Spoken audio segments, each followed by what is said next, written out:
obviously members of the Danisco team, Doran Whittier team, Dr. Connie to speak about the enrollment and some other aspects, and then Melissa, right now we're planning on your attendance to just kind of make the introduction and kind of kick us off as MC, and before we go into the presentation, and then wrapping up with a Q&A with town meeting members.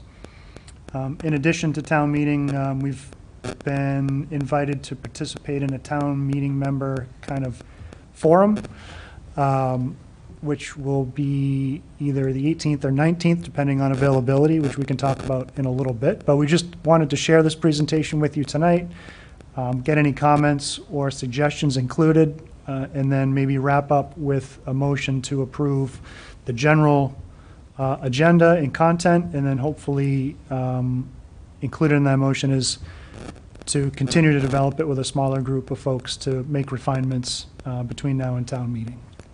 So we wanted to share a draft of the presentation as it stands tonight.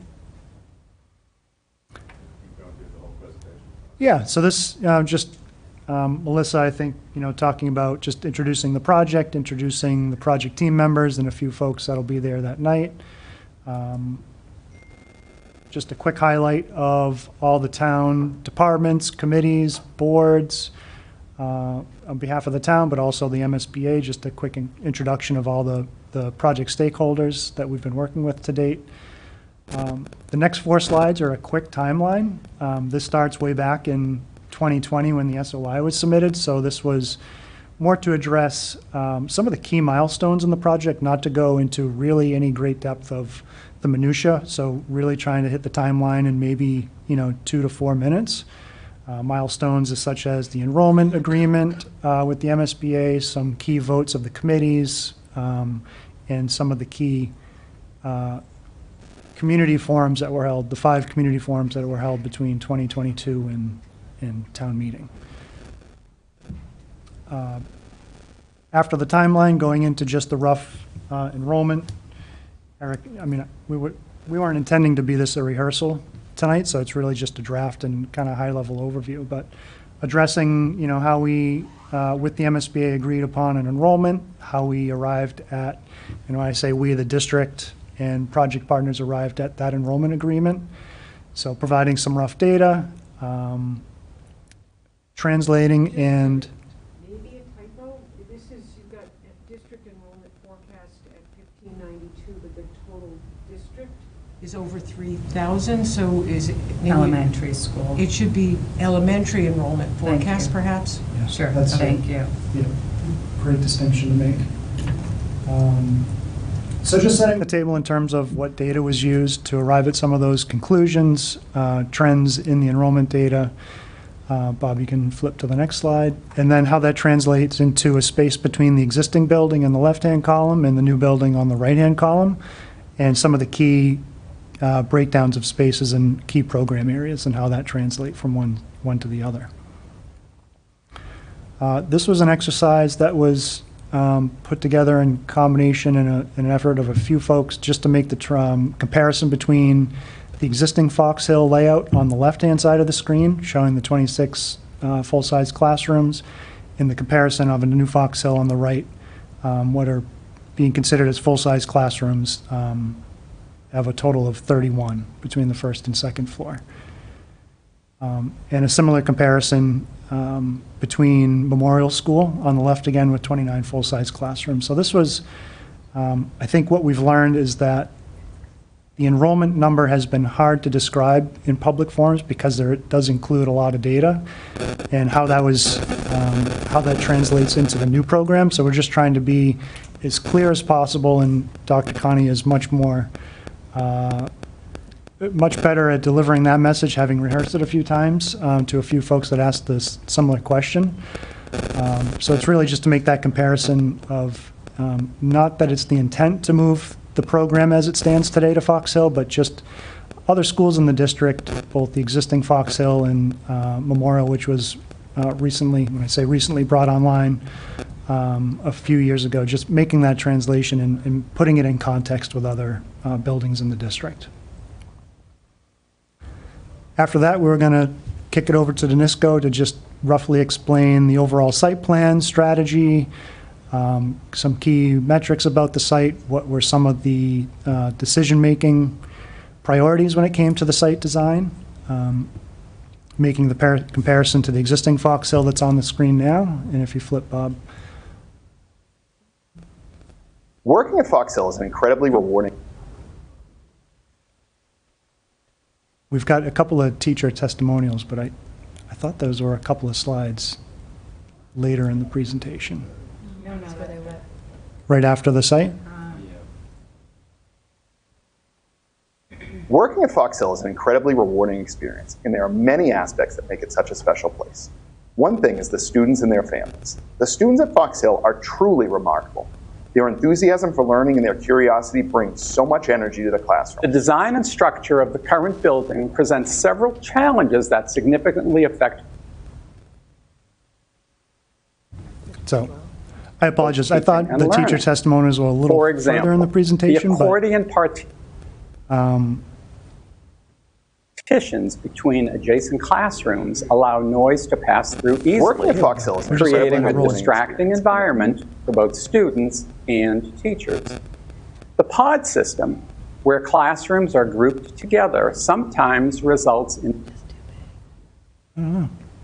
looked like it was playing from somewhere else. Gonna have to fix that. Yeah, we'll we'll iron that out, but This is a WebEx issue, not a PowerPoint issue. yeah. Yeah. I'm looking at that, and that's not what I have on my 100%. screen, so. Yeah. But David was kind enough to arrange having some teachers provide some testimonials of the existing building, how teaching and learning happens, and translating that to the new design. And some of these folks were Students included in being the educational separated from programming their and visioning peers. early on the project, so it's nice to hear directly from them.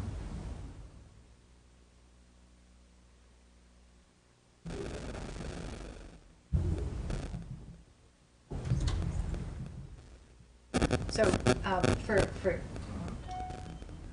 probably hear me. I think the link was sent out to everyone.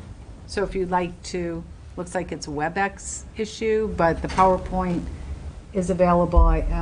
Andrea sent it presentation out, folder. the whole presentation, so.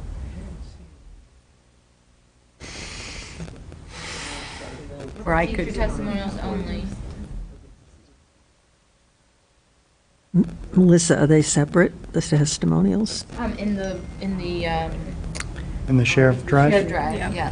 And this is the presentation, and then it says teacher testimony. Working at Fox Hill is an incredibly rewarding experience, and there are many aspects that make it such a special place. One thing is the students and their families. The students at Fox Hill are truly remarkable. Their enthusiasm for learning and their curiosity bring so much energy to the classroom. Design and structure of the current building presents several challenges that significantly affect both teaching and learning. For example, the accordion partitions between adjacent classrooms allow noise to pass through easily, creating a distracting environment for both students and teachers. The pod system, where classrooms are grouped together, sometimes results in students being separated from their peers due to grade level splits.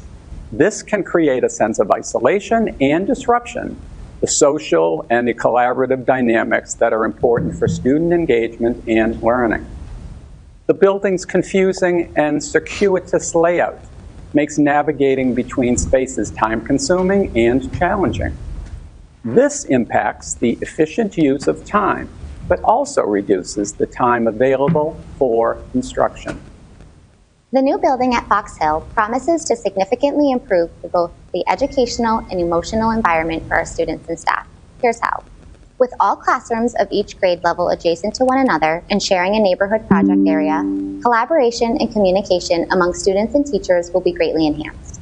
This layout fosters a sense of community within each grade, allowing for more cohesive learning experiences and stronger peer relationships.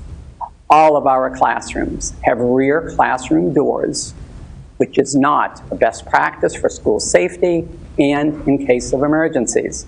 We will have less access points into our building. Classrooms will be more easily closed off from public spaces for after-hour use.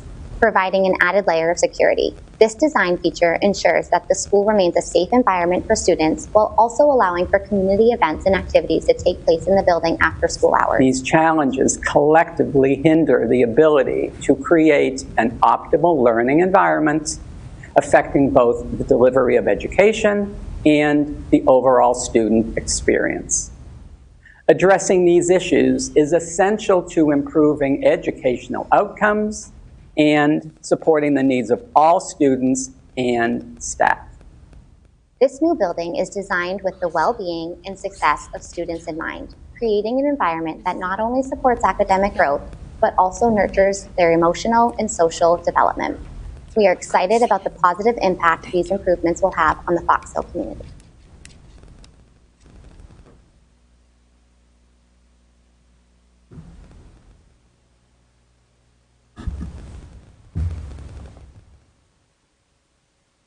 Thanks, Working at Fox Hill is an incredibly rewarding experience, and there are many aspects that make it such a special place. One thing, David's getting lots of airtime tonight. working All right. That's a web activity, not a- All right. Well, thanks for bearing with us through the technical issues, but as Bob mentioned, we shared the presentation. The presentation with the teacher testimonials is a very large file, so in the shared drive there is a separate version of just the testimonials and the presentation that should help make it load a little easier for you. But we welcome any feedback. But Donna, I don't know if you want to talk a little bit more about this section of the presentation, but a lot of it is kind of circling back to the goals that we established early on in the project, programmatically and space design, space summary wise. So it's really coming full circle from the 2 years worth of work and connecting it back to some of those goals discussed then and showing how the design aligns with those goals. Good. That's good. Thank you. So again, just like Steve said, just explaining the positive attributes of the new school, how it will enhance the site for staff safety, cars, buses, pedestrian walking, complete separation of vehicles, and then the really nice benefit for the entire community is the addition of a full-size lacrosse field that can be broken down to 3 U10 fields as well as a softball field. And then this just shows a little bit more in depth about the safety of the traffic and pedestrian circulation on the site. We're not planning on spending a lot of time just so that people can see that this has really been thought out.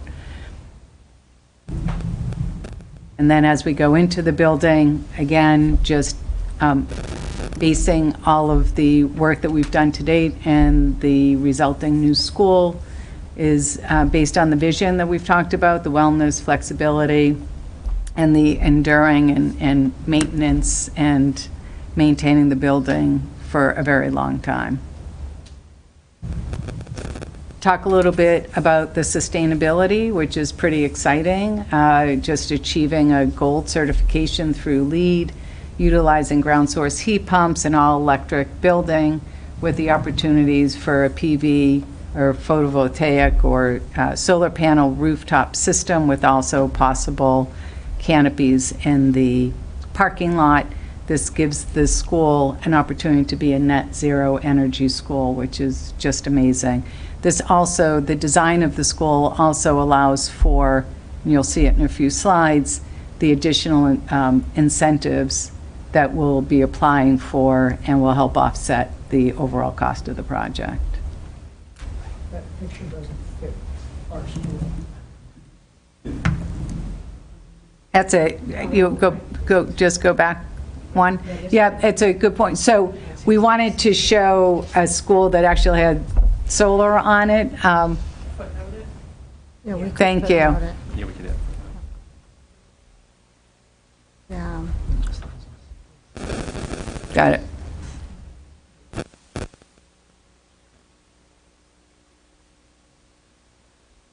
Thank you.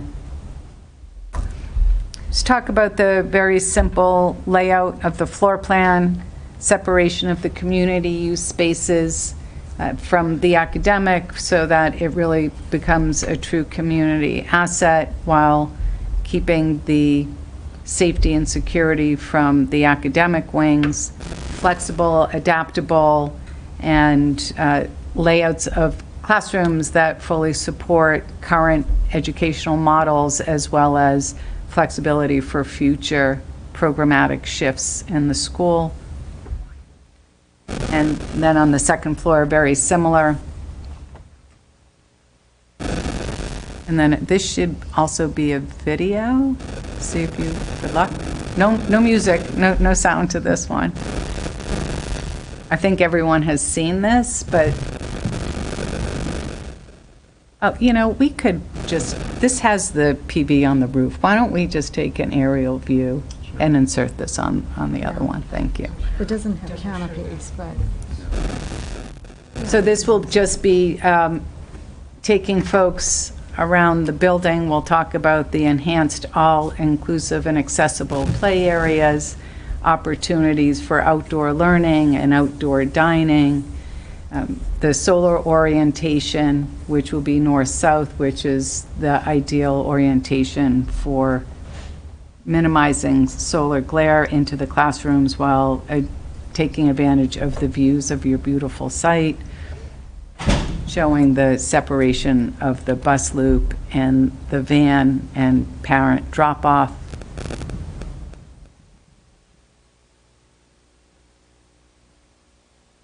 And then we take everyone into the school for a quick tour.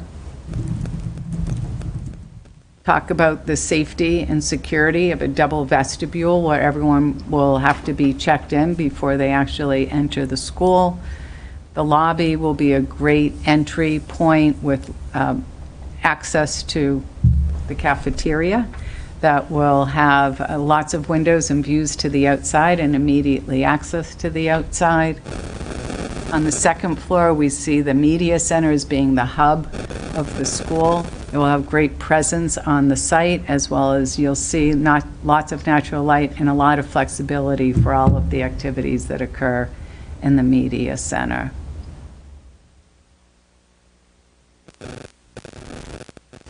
This is the academic wing, which, as all of you are very familiar with, the classrooms are organized with 4 classrooms per grouping with project areas outside of the classrooms. Every classroom will be flexibly designed with 2 sinks with storage walls so that we're maximizing the floor space for educational purposes.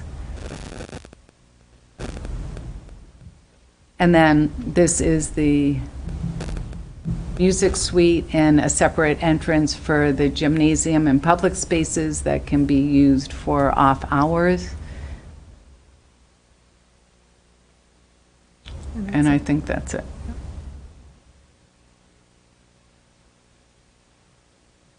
And then we'll go through the cost. Yep, just hitting the highlights of the overall project cost, what's included in that. We realize that we'll be speaking to town meeting members that recently approved the police station project, which is a much different process. So we're just, again, hitting the highlights of the overall project cost, what goes into the budget, summarizing the MSBA's estimated grant amount and what that means to the local share, both before and after anticipated federal and state rebates and grants. Roger, what was approved? Excuse me, Madam Chair. What was approved at the police station?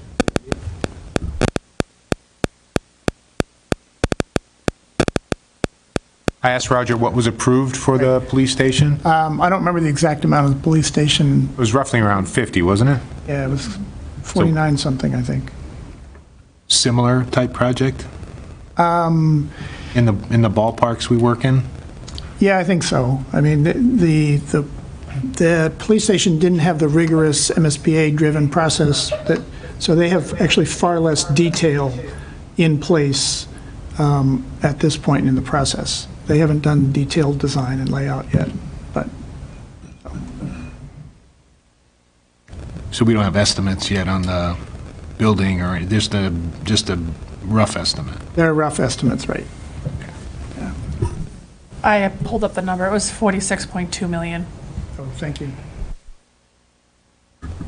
Yeah, so we might expect questions like that, so we'll be prepared to answer them, but as you know, our budget is pretty much locked in. We've got a budget ceiling and 100 lines worth of detail in what that budget includes, so.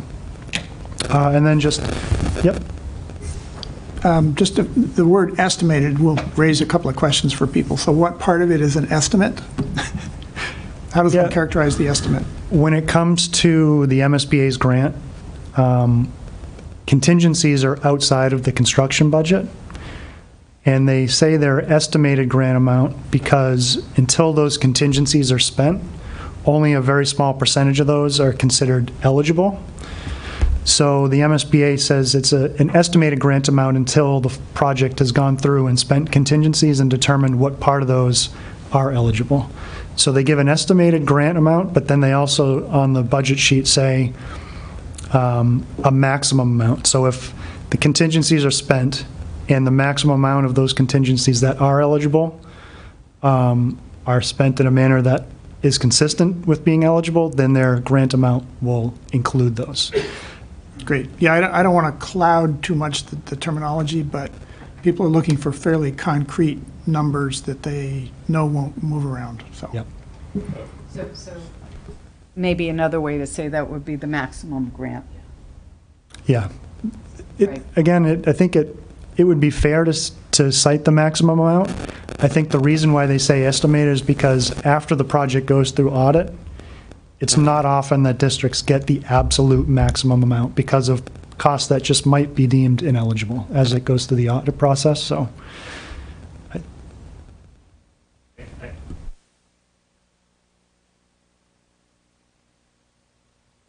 Thank you. The estimate I'm more worried about is $100,484,141. And how many cents? You know, people are going to wonder how that is so specific and exactly what it means to cap it at exactly that dollar value. So that number you cited, Ed, is the total project budget amount, and that is truly the upper ceiling of the project. So it's critical to have that upper limit of the project because after the MSBA at their board meeting votes to approve a project scope and budget agreement, it locks that in. And so the ball is now in the town's court to secure the full project amount for funding. I think the word maximum is the word people are going to want to hear. We can be very clear with that distinction. Thank you. The last two projects I was involved in, Memorial and Marshall Simons, both came in under budget. Is that something that you wouldn't necessarily expect, but is that certainly possible? It's certainly possible, yeah. Okay. As an upper limit, we want to be conservative but responsible. So there's a likelihood that it comes in under that amount. And then just to add, we do have quite a bit of contingencies in there, construction contingency and then an owner's contingency. And so if we don't use them all, right, that money gets returned in addition. Do you have any idea how much contingency typically is used or is not used? The owner contingency is really for soft costs and for soft costs, so non-construction related items. And so unless there's a request to incorporate solar as part of the project or study different things, like that's what that money is used for. It's typically not used for construction, right? The construction contingency, we're carrying 1 or 2%? 2% for this project. You know, our drawings are quite detailed and quite good. I think on the last 4 or 5, I could probably even go back more, for new construction, we've used less than 1% of the construction contingency. Okay, so it's reasonable to think the costs might be a little bit lower than what we have for ceiling. Correct, Okay. correct. And, you know, back to Steve's point, the estimate, we have two estimators, right, looking at it. I know it seems so exact, but then, you know, you get a round number up top, and then you start adding the 2%, 3%, and it just ends up with a random number. But both of them came in, but they both also just never picked the low number. They tried to go like the third lowest, so Just in that case. so you just never know, right? But back to your comment, should we just change this instead of saying estimated MSBA grant to say maximum MSBA grant? Yes. Okay. I just want to say, I think Mrs. Monaco's right. No, sorry. In terms of, I think it's a well-planned project. We have contingencies built in. You folks are good at what you do. On the other hand, we just had the biggest spike in inflation, the biggest spike in construction. Supply chains can be interrupted. And I think it's important that we be honest and transparent with the taxpayers and not act like we think it's good, you know, this is maximum and whatever, this is all we're going to have to spend. And we love it. We planned for, but we can't guarantee that we won't use all this money. So I just think we need to be honest with the town meeting and the taxpayers.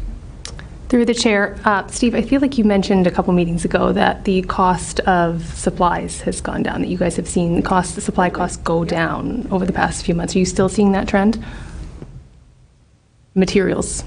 Generally speaking, yes. And it feels like it's gone down from, you know, during and immediately post-COVID, which was the biggest ripple factor. They haven't completely normalized to pre-COVID levels, nor will they probably. It's still a very competitive bidding market, so even aside from the global economy, even aside from the economy in the Northeast, like specific to schools in Massachusetts, the trend is getting more and more expensive as, you know, the further and further we get out from COVID. So the change, or the increase in change, has definitely normalized and has become a little bit more predictable, a lot more predictable, quite frankly. And have the projects that you have completed recently, most recently, have they come in under budget? They have, yeah. Thank you.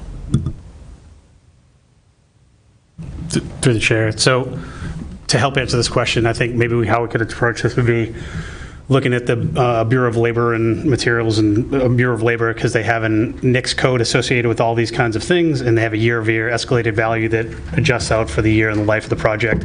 Maybe taking that number and putting it to there, because, like, you know, for electronic components right now it's 3.7%. So is there a metric that's tracked that would help answer that question a little more definitively, I think, is what we're all trying to pull at.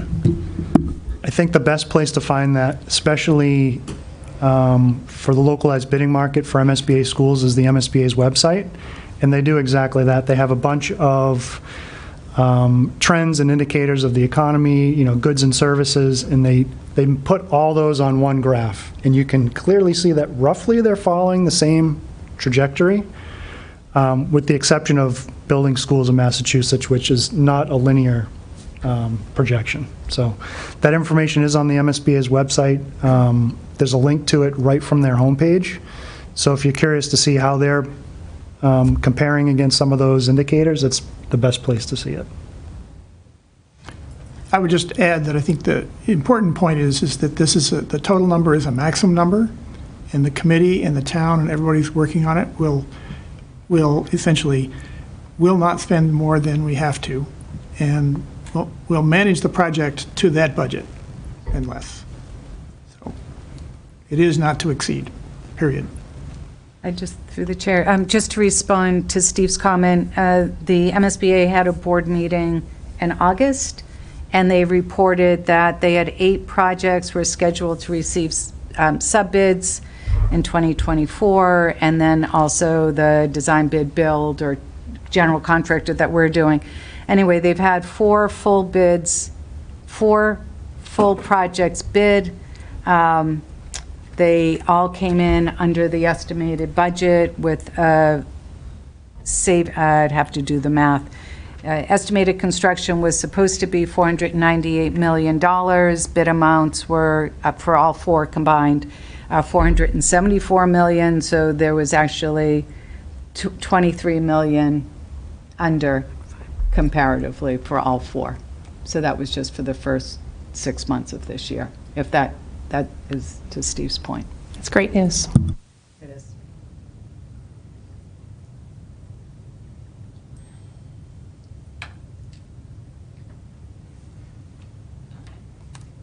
I just want to make one comment about the tax burden.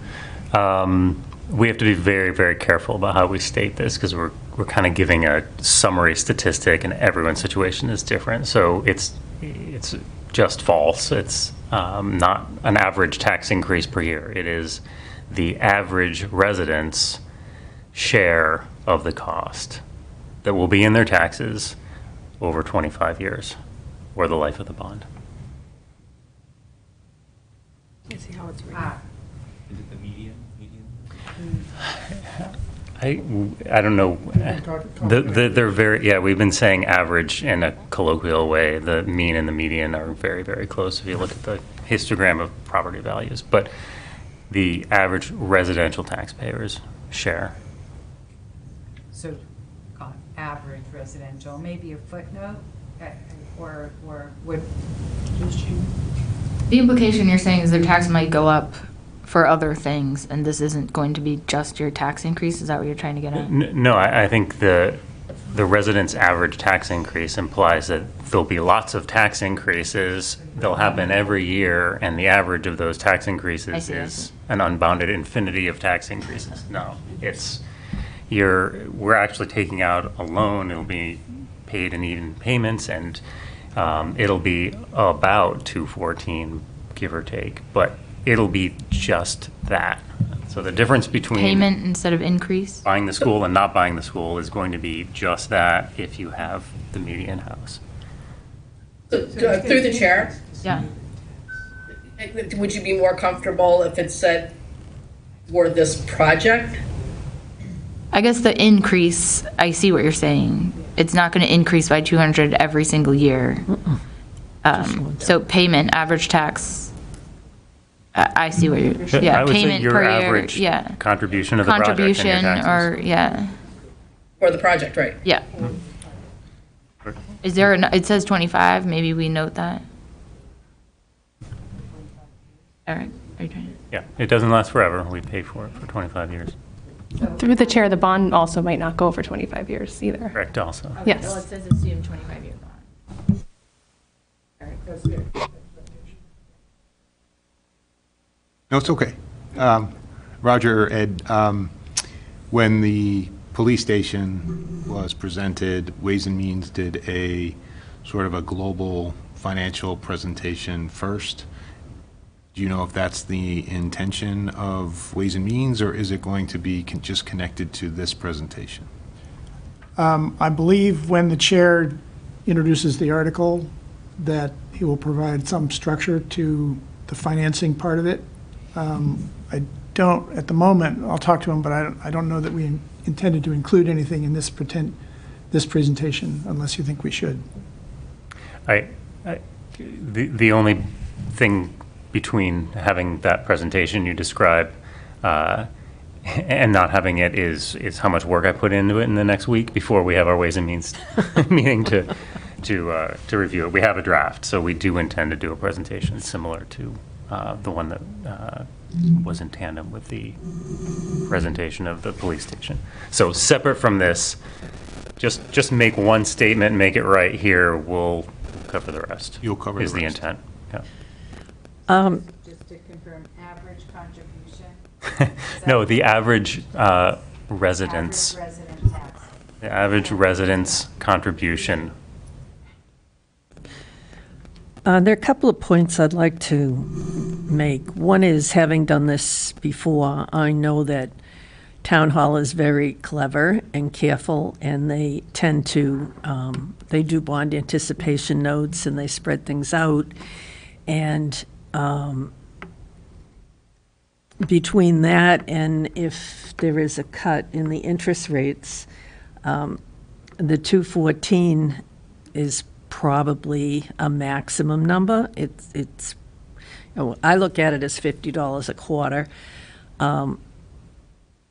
But I think it's possible that it will be less than that. But I think Ed made an extremely important point, which is that if my tax bill goes from $1,700 a quarter to $1,750 a quarter,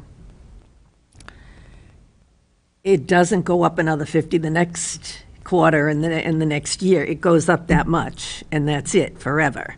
So I think that's a really important point to make, that like I think I probably am one of the fairly average homes in town, and I expect my tax bill will go up about $50 a quarter for 1 year, and it will stay that way for the rest of the years. But it might be less because I think the interest rates are coming down.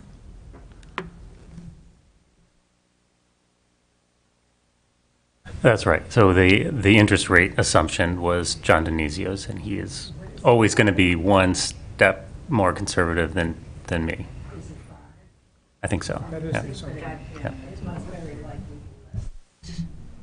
Yeah. But maybe we could point that out at town meeting. In all cases, we tend to be pretty conservative with these estimates. Yeah, I know.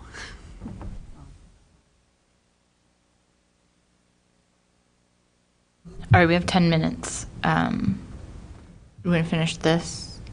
Yeah, I think following the financial information, it was just, what if a yes vote, or what if a no vote? So just hitting some of the highlights. There's a lot of questions, and rightfully so. It's confusing, the impacts of the MSBA grant program, the future of the committee, the school. So we just wanted to be available to answer any questions and kind of hit the highlights, what we've been hearing at some of the public events recently. So that in general, and this is a bunch of information and financial capital projects that might need to happen to keep Fox Hill going in the event that it's not planned for replacement in the course of a no vote. So there's a lot of information there. It's not meant to overwhelm. It's just there it's meant to provide information and to help answer any detailed questions we might get that evening and in events up until then. And that concludes the core presentation. Again, we've been given a platform of about 20 to 25 minutes, including the teacher testimonials. So I think we have to be fairly concise and to the point, and we know there'll be a lot of questions, but felt that it was important to address these topics head-on prior to the Q&A session. So we'd welcome any criticism, updates, suggestions, but we'd like some discussion and a vote that we're heading in the right direction, and maybe a vote of confidence to select a few folks to continue to make those refinements up until the meeting on the 23rd. So you want to vote to do what? To approve the presentation?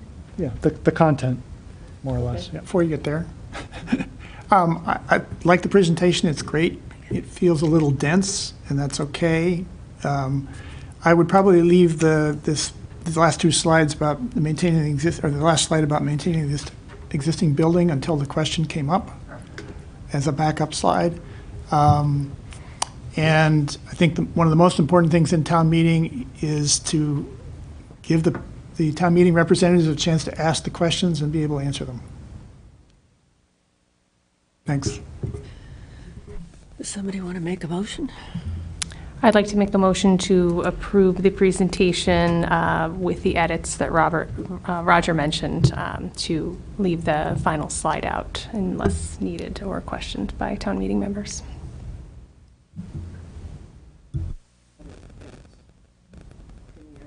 Yeah, with the other edits as well. To include other edits as well. Should probably also allow, I think as Steve originally suggested, some ability to improve fine points. I don't know whether your motion is trying to say exactly this or this, presentation in concept but With there may be necessary some edits. minor updates that should be done between now and then. If I can second it, I would second that. I know you would. So I'd like to make a motion to approve the presentation with edits as necessary. Again, I'll second. Any, Just a clarifying question. Edits as necessary means you can change anything, yes? Pretty much. No, I'm being very serious here because this is a very big topic. So like, I'm a little uncomfortable with just voting to, yep, we can do that and change anything. Like, I'm not all kidding aside. This is a very important briefing, so I want to understand the scope of what I'm voting for. Do you want to make the motion or change it? No, I'm happy with it. I just, again, like, the way it's presented, anything could be changed, right? So that kind of gives it carte blanche. So I just want to make sure that that's not what we're saying. Well, if you have better wording, we're open to hearing it. Madam Chair, I think the intention here is lots of people working hard and contributing, so I can say this is kind of a, what do they say, a camel is a horse designed by committee, so this is a camel of a presentation. So we're just bringing it to you to sort of say, this is the direction that we're going, this is the content. We've shared a draft with Ways and Means, we'll share a draft with others for input. Roger, part of the what if this doesn't happen was a suggestion by Doug to say make sure that you sort of have that information and discuss it. Again, certainly understand we don't have time to change it drastically. So I guess I would say is we have some edits. Do people need to see this again with the edits? Again, we'll make the edits. We can get it back to people. They're relatively simple, Donna. I'm just looking at you. Yeah, and I think just to everyone's benefit, with this really has been modified, tweaked, and remodified. The only adjustments that would be made, other than all these comments tonight, which we're thankful for, would be as we're rehearsing it or as we're talking about it, that we're not changing slides, we're not adding slides. It may be a clarifying word here or there to a slide as we're talking through everything. And any feedback that we may receive from Ways and Means or the Select Board, we share them a draft, I think, as well. So it really, this is the presentation, unless there's slight wordsmithing that will be going on. We're not adding or doing anything. We don't have any more time. Exactly what I was looking for. Thank you. Nope. Yeah, thank you. all right, Ms. Bond? Aye. Ms. Monaco? Yes. Ms. Wojcik? Yes. Mr. Brooks? Aye. Dr. Conti? Yes. Ms. Kasha? Yes. Mr. Cuna? Yes. Ms. Priest? Aye. Ms. Simon? Yes. I vote aye, 10-0. And then just as soon as it's finalized, of course, we will share it with everyone in advance.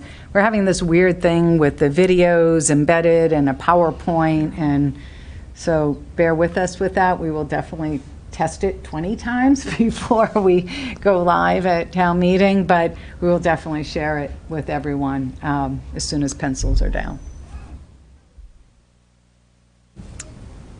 All right, do we want to wrap this up, or there's a couple agenda items we can push?